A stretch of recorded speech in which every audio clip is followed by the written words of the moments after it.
What's going on, people? We are Tottenham TV here. Yes, I know I just uploaded a video, but we have got some breaking news on Sky Sports today. But firstly, I want to say welcome to my brother Simeon back on the channel. How you doing? Yeah, it's good. I need something to talk about. You know, all this lack of football. I'm considering even picking a German team. You know, with Bundesliga coming back, I'm thinking, why not hedge my bets in the Bundesliga? There's nothing going on at the moment. So yeah, we're all desperate for stuff to talk about. So a bit of transfer news is always a bit healthy. Whether the transfer door even open, who knows? But we'll see. But yeah, you've been to the Dortmund Stadium twice as well, so you've already got a German team. Yeah, maybe I'll pick Dortmund. I don't know. I need someone to bet on. But there's been some breaking news on Sky Sports today. And apparently it's broke 15 minutes to go. And the story is Barcelona want Tanguy Ndombele in exchange for Samuel Umtiti and Nelson Semedo. Now, would you... Yeah. This isn't like it's not like one of those stories where they say like Sky sources or like a rumor. They seem pretty adamant this is the case. A few of their reporters have been tweeting about it. Apparently they're looking at a money plus player kind of deal for Tanguy, and obviously Semedo, who's a very quick right back, who's paid quite regularly for Barcelona this season, and they got Samuel Umtiti, who's a left-sided centre-back, and those are two positions that Tottenham are pretty desperate for. And those are two positions we've been knowing that we're going to be actively looking at in the market in the summer. Obviously, is well documented the problems Ndombele's had settling in, especially the problems he's had with Mourinho. But whether Tottenham are going to cut their losses so early or allow him to go to Barcelona, I would question that. I just think his potential is so big. I wouldn't want to lose him so easily. I know the deal initially might look appealing with two positions cover in defence getting covered and a bit of money extra. But it looks okay on the face of it. But Titi has a lot of injury problems. He's been very in and out of the Barcelona team, although he's obviously a very good player. He won the World Cup with France. He scored the winning goal in the semi-final against Belgium when they won 1-0. So this is clearly a big game player and a big player, but you have to question his injury record. And Semedo, they're trying to offload him in other ways. It's not just the Spurs. Apparently Inter Milan, they tried to offload him as well. So it's not a player they're desperate to keep hold of. So obviously it would depend on how much money is included, I guess, in the deal. But I just think Ndombele, although he hasn't had the best first season, I would love to hang on to him. I really would. I think he's got so much potential. I mean, the guy's technical ability is second to none, isn't it? I think you could see that from when he first put on that Spurs shirt. You could see I think he was, in terms of technical ability, head and shoulders above the rest of the squad, really was in his first, or even right till the end, I think. I think to get rid of him so early on without seeing his potential would be a kick in the teeth to all of us, because we were all so excited when he signed.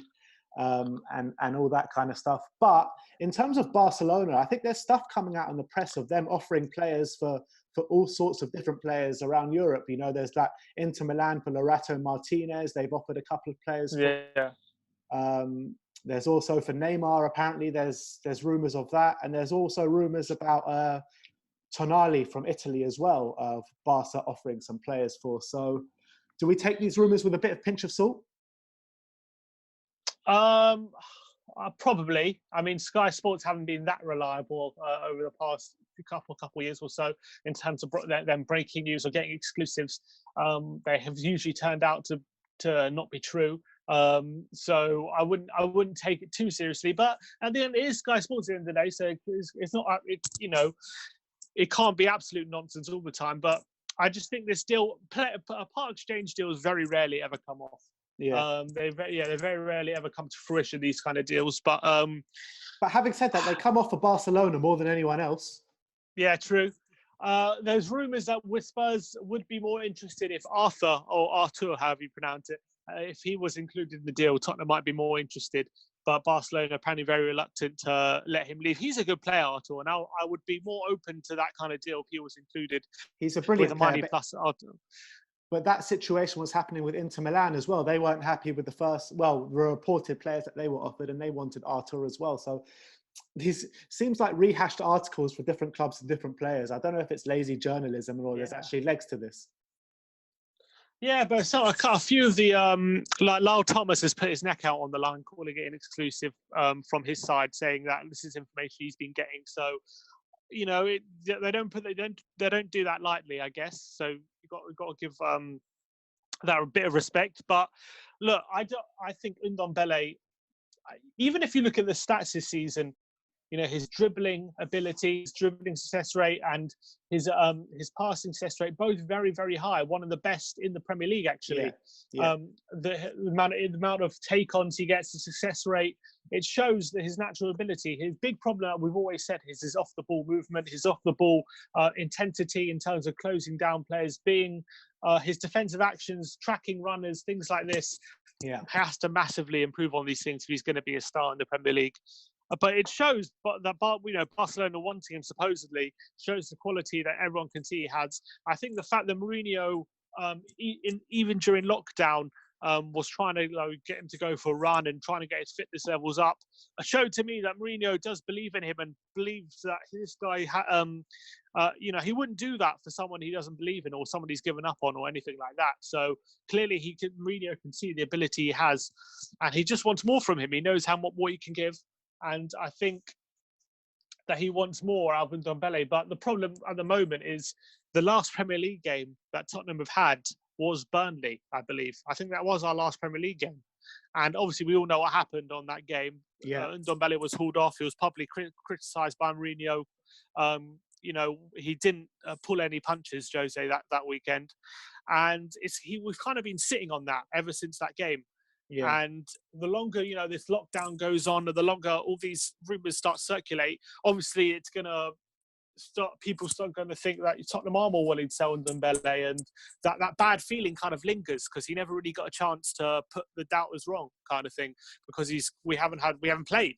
So I think this whole situation hasn't helped with the whole rumours about Ndombele and where he fits. But I really believe that if we were to sell him, we might be kicking ourselves down the line if we sell him too early.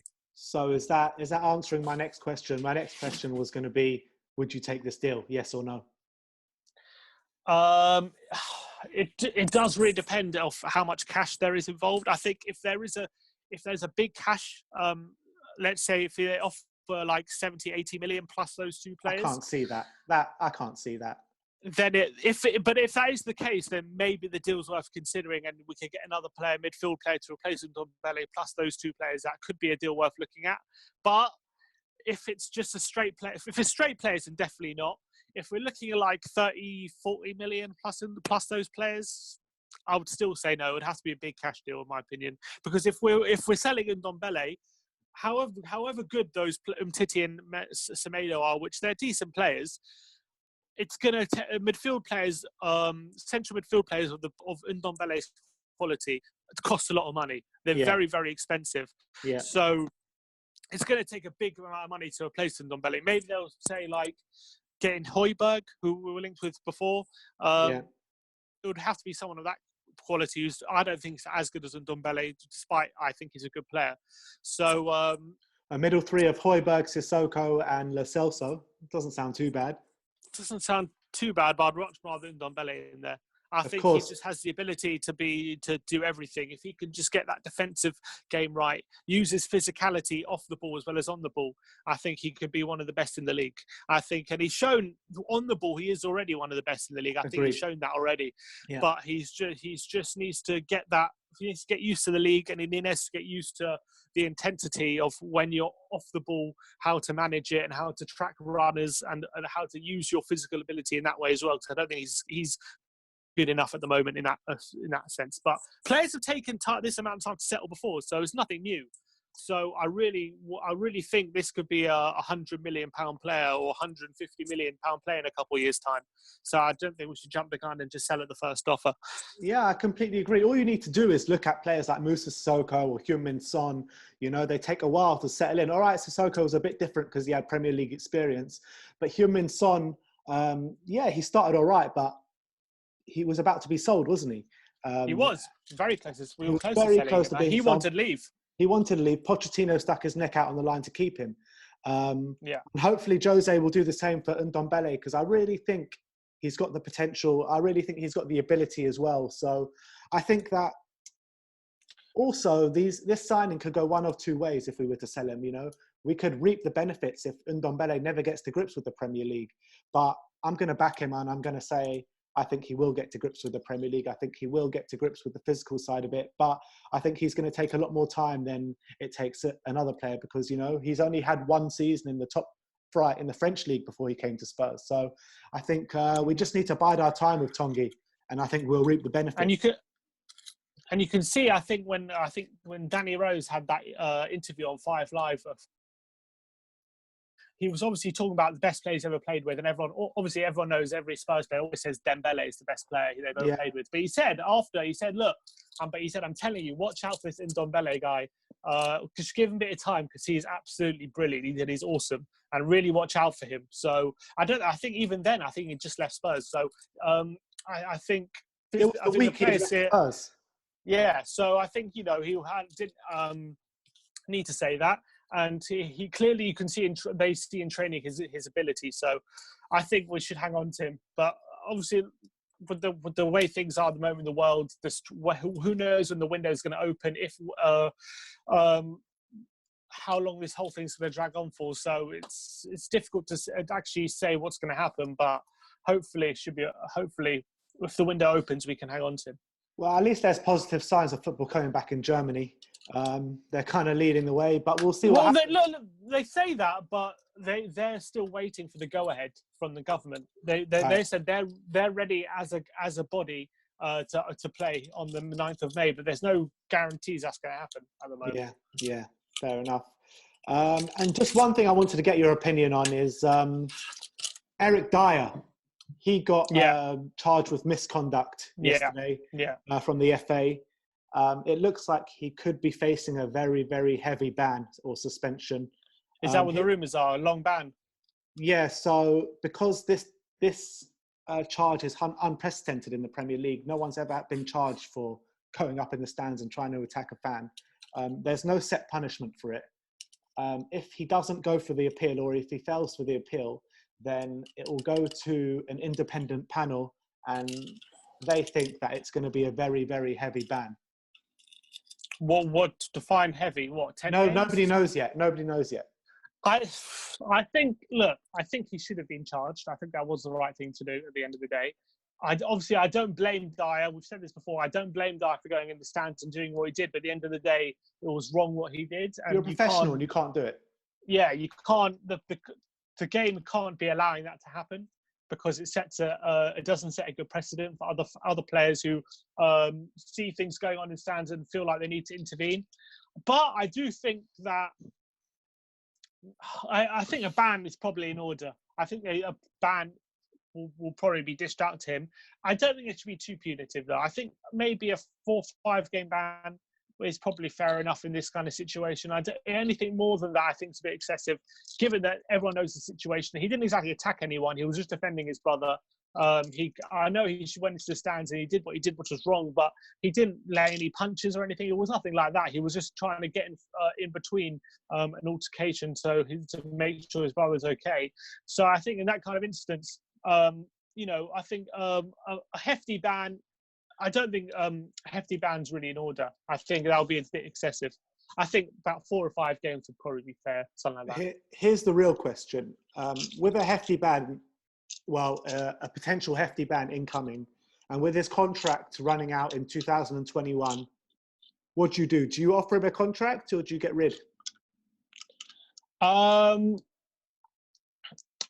think I offer him a contract. I think you can get money for Dier. I think Dier could command, even given his form and given everything, and given how he's declined over the past couple of years.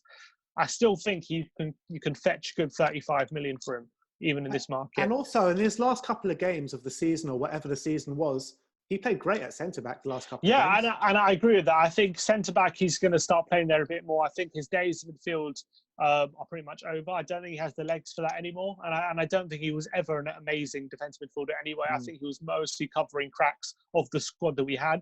I think he did a job in that position, but I don't think he ever was elite in that position. So I think centre-back's the way to go for him. I think his time in midfield will help him at centre-back. And there's rumours that that he might even take Vertonghen's place in that role as the extra centre-back if Vertonghen leaves on a free, which looks very likely at the moment. Very Daniel Levy. Yeah, so that wouldn't surprise me at all. But I think, he has played well, albeit we did... I don't think we won any of those games he played well at centre-back in, but I think I would offer him the contract because I think letting him leave on a free is, especially at the moment, with the lack of funds and everything, we need every penny we can get. So I think I'll give him a new contract, let him play for his place. And if it doesn't work out, then you can get a decent amount of money for him. All right. Yeah, so those last two games were Burnley and Norwich, I think, in the Cup. So, yeah, you're right. We didn't win any of them. But there you have it. The rumours are today that Tanguy Ndombele could be subject to a bid from Barcelona in a kind of swap deal with Umtiti and Semedo. And obviously, we covered a bit of the Dier ban talk as well. Nice one, Sim. Hope you have a good weekend. Hope you have a sane time in quarantine. Yes, at least I'm sitting out in the sun for a bit. It's weird. I'm getting more sun in lockdown than I usually do. Yeah, that's true. That's true. It's nice weather, isn't it, outside? I think I'm going to go for my daily walk now. It better not be your second walk of the day, mate. I'm going to call the police on you. I'm going to call you in. All right, nice one. Like, subscribe and comment. And as always, come on, you Spurs. Come on, you Spurs.